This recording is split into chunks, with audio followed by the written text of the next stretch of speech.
नमस्कार, स्वागत है आपका हमारे यूट्यूब चैनल पर। बात करते हैं कक्षा 7 इंग्लिश सब्जेक्ट वर्कशीट नंबर 55 की 55 के ऊपर आप किस तरह से कार्य करेंगे। यहाँ पे एक शॉर्ट स्टोरी दी गई है जिसके अंदर से आपको नाउन और एडजेक्टिव, नाउन यानी संज्ञा, एडजेक्टिव का मतलब होता है विशेषण शब्दों को और संज्ञा शब्दों को ढूंढ करके आपको नीचे राइट करना है। तो यहाँ पे स्टोरी में से आप नाउन शब्द इस तरह से ले सकते हैं जैसे tree, monkey, spider, parrot, lion, elephant, mango. इसी तरह यहाँ पे adjective beautiful, two, five, highest, juicy, yellow, delicious. तो इस तरह से आप ये शब्द लिखेंगे। उसके उपरांत अगली वर्कशीट पे चलते हैं।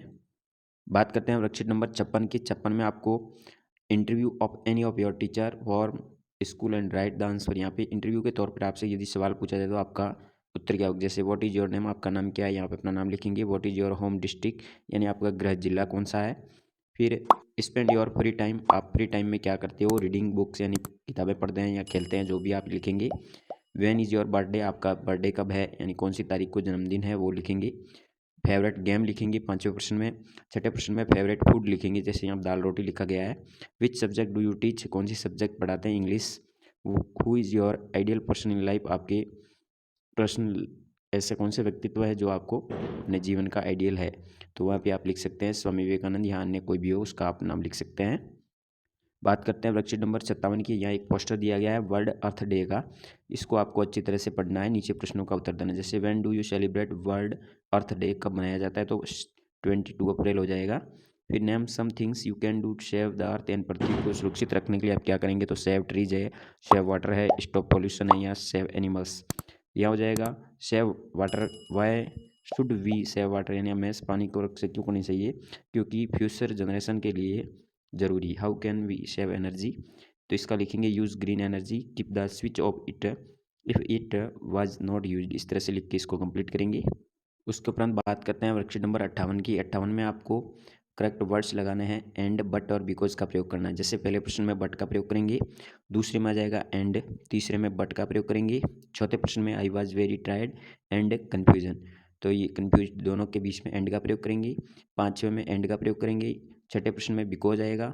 सातवें में I am crying because I fell down from the cycle, because का प्रयोग करेंगे। आठवें में एंड आएगा। नौवें में बिकॉज का प्रयोग करेंगे। He is poor but honest, इसमें आ जाएगा। 10वें बट। 11वें में एंड का प्रयोग, 12वें में बिकॉज लगाएंगे। इसी तरह 13वें में बट का प्रयोग करेंगे। 14वें में एंड का प्रयोग करेंगे और 15वें में एंड लगा करके कंप्लीट करेंगे सेंटेंस को। तो इस तरह से ये कंजक्शन है जो वाक्यों को जोड़ने वाले, इनका आपको रिक्त स्थान में पूर्ति करनी है। उसके उपरांत बात करते हैं वर्कशीट नंबर 59 की। 59 में आपके सामने एक पिक्चर दिया गया है। इसके ऊपर आपको 4 से 6 सेंटेंस निर्माण करना है। तो यहाँ पे जैसे ये क्लासरूम का है तो लिख सकते हैं देयर इज ए क्लासरूम, ये क्लासरूम है। In classroom teacher teaches the student, पढ़ा रहे हैं शिक्षक। देयर आर 13 स्टूडेंट, 13 विद्यार्थी हैं इस क्लासरूम में।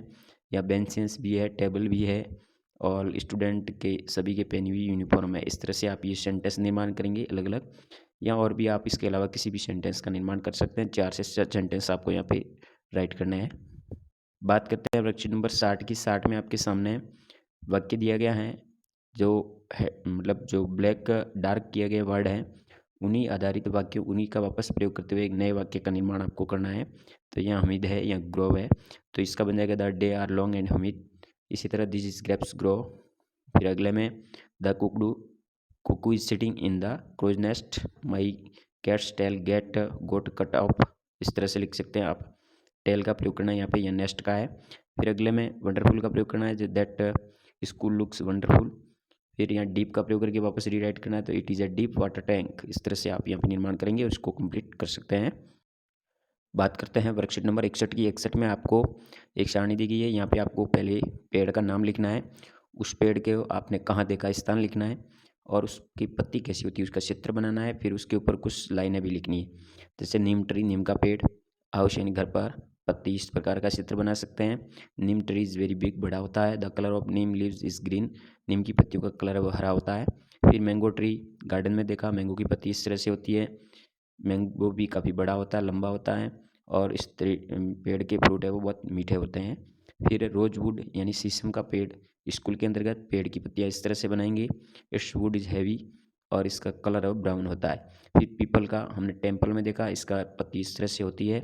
इसके बारे में ये वाक्य लिखेंगे कि ये पेड़ है वो सबसे ज़्यादा ऑक्सीजन देता है। तो इस तरह से आप ये बना सकते हैं वाक्य। और इस सारणी को कंप्लीट करेंगे। फिर बात करते हैं फॉर्मेटिव असेसमेंट 9 की। यहाँ OCR आधारित फॉर्मेटिव असेसमेंट दिया गया है। तो पहले प्रश्न में आ जाएगा ड्रेस, सेकंड प्रश्न में कंजक्शन का बिकॉज का प्रयोग करेंगे, तीसरे प्रश्न में Mukesh is climbing the tree very quickly, चौथा सेंटेंस राइट होगा। चौथे प्रश्न में it has a garden, 2 number sentence right होगा। पाँचवें प्रश्न में हैव यू का प्रयोग होगा। फिर छठे प्रश्न में बेस्ट है वो एडजेक्टिव है। फिर सातवें प्रश्न में हु का प्रयोग करेंगे क्वेश्चन बनाने के लिए। आठवें प्रश्न में what is the boy doing, 4 number sentence right होगा। और 9वें प्रश्न में वी का प्रयोग करेंगे, वी होगा इसका प्रोनाउन।